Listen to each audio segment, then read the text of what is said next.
प्रिय लोक मैंने आसतु आम प्रभु बाक्य निकट जीवार लिखा जाए हितपद 27 पदर कई न गोड़ाइले दुष्ट पलाए।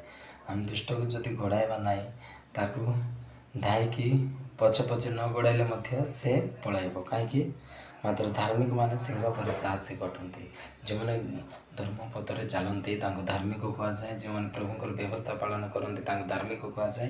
से धार्मिक लोक मैंने सिंह पर साहस अटंती। से धार्मिक लोक मैंने सिंह परी साहसिक अटंती। कौन विपद आसिले सुधा भय करेंगे ना, कारण प्रभु तांकर कौन अटंती दुर्ग अटंती। प्रभु आमर दुर्ग अटंती। प्रभु आमर बल अटंती।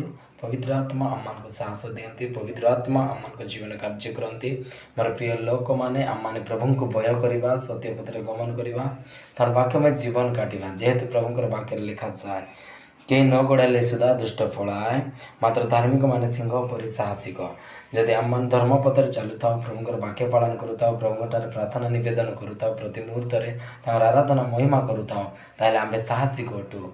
आम मानकर कौन क्षति हम ना कि शैतान करें, कारण प्रभु आम मान को आत्मिक बल प्रदान करियछंती, पुणी प्रदान करेंगे। मोर प्रिय लोक मैंने आम प्रभु ए प्रकार भय जीवन काटिबा। ये अल्प वाक्य प्रभु आशीर्वाद करता।